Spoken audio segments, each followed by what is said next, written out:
Hi, welcome to Robyn's Mobile Roost. Today I'm going to show you how to make sunflowers using the butterflies and flowers layering decorative masks. Remember that one, right? Anyways, these masks are really fun and I'm using them kind of in a unique way, not the way that they're really planned on being used, right? So I did this card for a challenge where I needed to make a sunflower for my the demonstrated group, the stars that I belong to. And I happen to not have a sunflower stamp, so I was digging through what I did have here with me on the road, and I had these masks, and I thought, hey, there's leaves, right? And I can use those for petals. So let me show you how I did this. Flip the camera and we'll get going. So we're going to try to make our sunflowers with just the butterflies and flowers laying decorative masks. That was my my goal when I started this project. So these masks have some background masks, which is something we're pretty used to seeing, right? So there's some flowers. Oh, the little buggers are hooking together. I don't usually have this much trouble with them on camera, right? So we've got some rows of leaves, some more flowers, and then we have our layering part of the masks, right? So we have the butterflies that you can do, you know, with two different colors and a flower there. And then these are one of my favorites, is these moss roses. You know, you can layer the two. You have some other little flowers that you can layer as well. We're going to be using the leaves, basically these two leaves, off of this set, which is also a layering set. You've got some different leaves and some flowers on it. And then we're also going to take just the edge of one of these flowers. So I'm going to set these other ones aside. Now, when you start using these, I like to tape down my paper so it doesn't move around on me. And sometimes you might want to have your paper that you're starting with a hair bit bigger than what you want it to be eventually if you're going to have some marks where your paper or your tape was. So I'm going to pull this in, and you also want to have a paper towel or a damp cloth or something to keep your mask clean. So let's see. I want to leave these two out because I'm going to be using them. And I have all these little bits that I had on here before. We're going to cover up everything else on this end of the mask. Now, typically when I'm working with this mask, I like to have you know, a piece like up here too, but because we have to move this so much, I'm not going to do that. How did I have these covered before? It's like I don't have enough. Okay. I don't think we need that one covered. Okay, so we have that all covered up, and then this one, I'm just going to use one of these edge pieces, and it doesn't really matter which one, because I want some little dots for my center. Let's see, maybe we'll use this one over here. So when I'm working with this one, I do have to put something here, or I would have that line. I'm going to set that one off to the side. Now I'm going to be using Granny Apple Green for the center and for the little bit of leaves around the side, and then our petals are all going to be done in Bumblebee. But you can also experiment with using like different yellows in the flower to make it look like it's dark in the middle or light in the outside. Now, the card that actually I made originally, I did use a stamp in the center, but I wanted to make these all with the masks in case you didn't have the stamp set. It did work really well with these though. It's the Garden Wishes stamp set, so it's some dandelions, and I used this stamp here for the centers, which it made it kind of easy to build from there. But like I said, since we don't have the I'm going to assume you don't have that stamp set, right? We're just going to work totally with these layering masks. So let's just start this one right in the center of the paper. And you're probably going to make like 3 or 4 of them on here, right? If this was going to be your card piece. And I don't have this cut to any particular size. It's just a scrap. So I'm going to start. This is going to be my center, and I'm going to kind of build it up.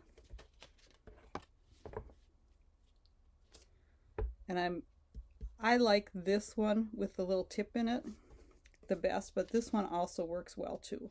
So like for the center, you could use that.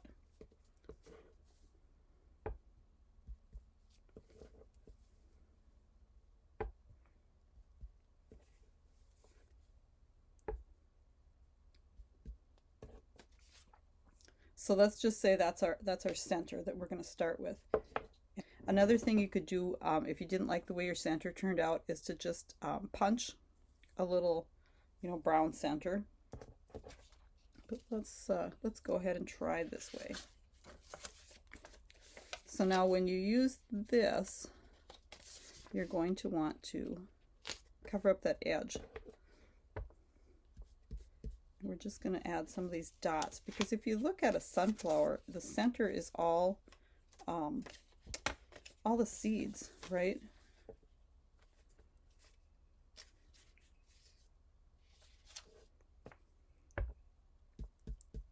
And as I said at the beginning, this kind of came about because I needed to make a sunflower for a challenge card, and I didn't have a stamp set that had a sunflower. So it was either make a daisy into a sunflower or try this, and I was playing with the with these masks for presentation that I was going to be doing for group. So I thought it was a great time to try to play with them and make a sunflower.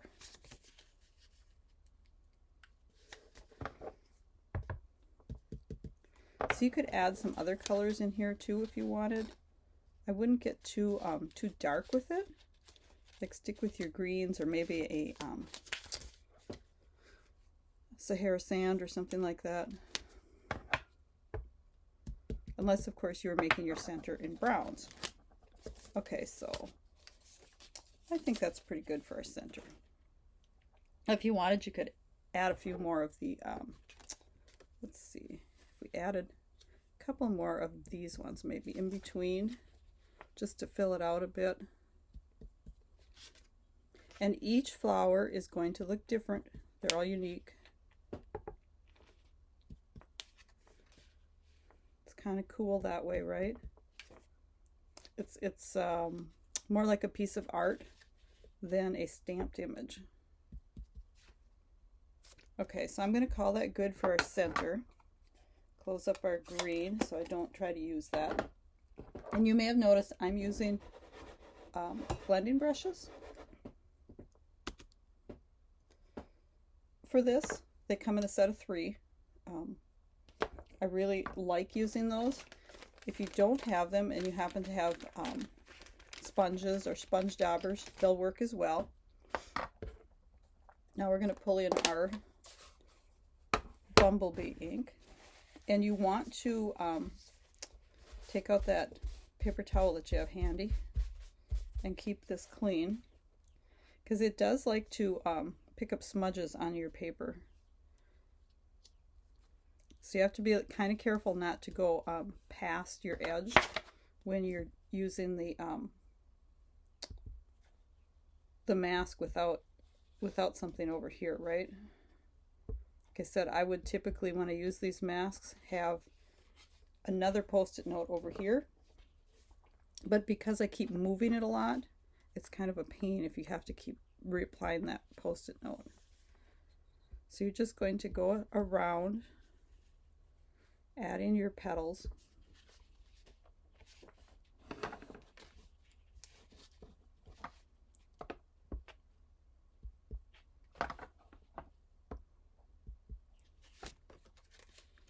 And it is a little bit putsy and time consuming, but it's not what you call a hard thing to do. So you're going to have your first layer, and then you're just going to go around and keep adding in between them. Now some sunflowers really don't have a whole lot of layers of petals if you look at them. And that's kind of how I started, was I looked online for pictures of sunflowers.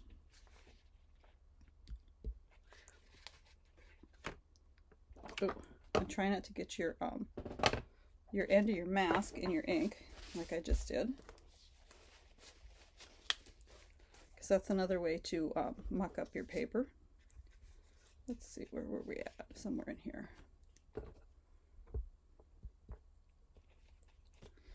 And of course, the more ink you add, the darker your color. And I always start from the inside and work out, so that I have like a darker point.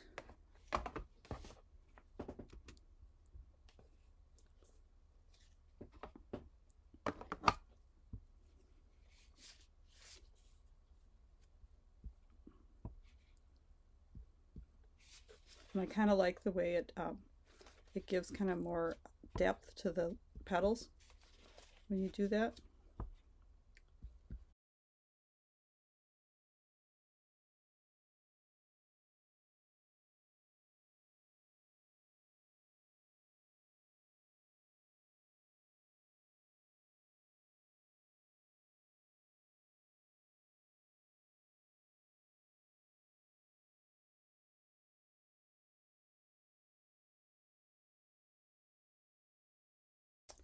And see, now I just put my finger in there and got ink, because it's getting pretty inky.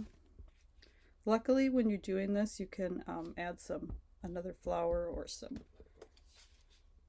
leaves or something.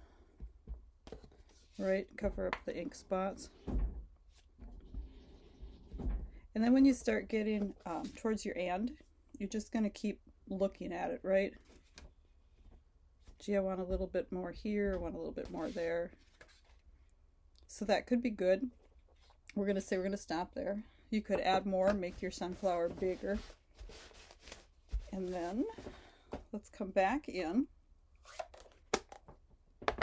with our green. I'm using Granny Apple again. Just sticking to 2 colors and my masks. So if you're a beginning stamper, you can have fun with this without spending a lot of money, right?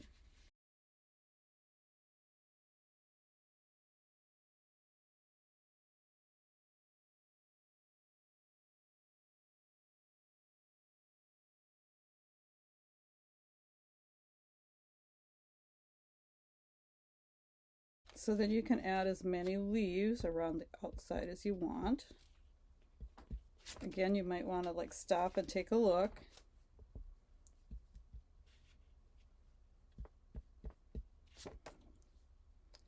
And once you're happy, you can call it good.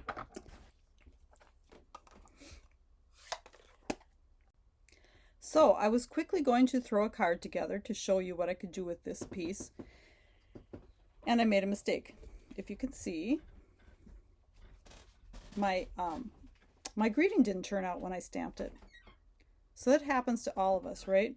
So I just wanted to let you know I cut this to 2.5 by 4 inches, and then I made a mat that is 2 3/4 by 4 1/4. Now to fix this, I stamped the greeting again on a little piece of white and then just trimmed it down, and I'm going to put that right over top of there. Now if you have some ribbon, you can go ahead and put a piece of ribbon on it. Otherwise, this card was going to be used just like that, right?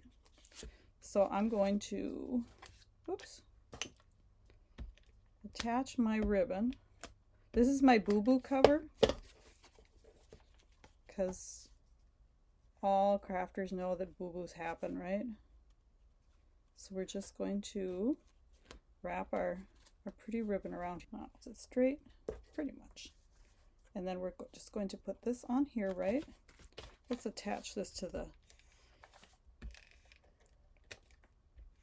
card first.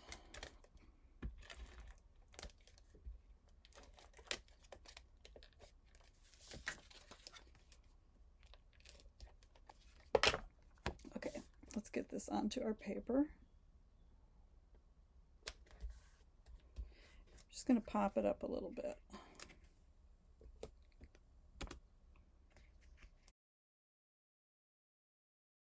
Do you notice that I cut my edges off of my dimensionals? I use those when I need like little strips. I'm what you call a frugal stamper. Use everything, right? Kind of like not throwing away this piece because I made a mistake. So then I have a top fold card base. So it's 11 inches, right? Scored at 5.5 and then cut to 4.25. So I usually do my cards the other direction, but I wanted this one a little bit different. And I wanted it to be just kind of a plain and simple card, but because of my boo-boo, it's gotten to be a little bit more than that. And then we're just going to center this. So there's our plain and simple sunflower made with the butterflies and flowers layering masks. Now the other thing we could do, since it's not plain and simple really anymore with the ribbon and everything, is we could bring in some of the in color jewels. So we've got the jewels would match our color, our bumblebee, right? This is how my plain and simple cards always end up not being plain and simple, right? Because I make mistakes and then I have to cover them up somehow. So I'm just going to grab, well, let's stay with the big ones. There's actually 2 different sizes on these jewels. So there we go. Now I wanted to pull in another card that I had made and show you. Original card that started all this, the one that I entered in the challenge. And you can see I added 3 sunflowers on this one, and then some of the other flowers from the masks. And then just to show you, you can play with these masks. And I just started doing little scrap pieces of paper with them. This is the, I think of it as moss roses. So you do, you know, both layers there. And you're going to want to tape your mask down when you work with these too, not just your paper, but also your mask. And here's a sunflower that I was playing with, and this is the leaves in the background that this mask. And then I just added some leaves and a stem from something else. Here's some more sunflowers that I was playing with to try to figure out how I wanted to make them. This one, you can see I added some dark brown dots the way we did our green ones, and I didn't really care for it. This one I tried doing some more of the layers on, didn't care for that, right? That's a trash one. Here's our butterfly done with the two different layers on the mask. Ooh, another sunflower as I experimented, trying to get it right. This one is the background mask that we used for the little dots. I just made it for a background piece and kind of an ombre look using different colors of ink. So you can see there's lots of fun things you can do with these masks. So thanks for stopping by at the Roost today. Hope you have a great day.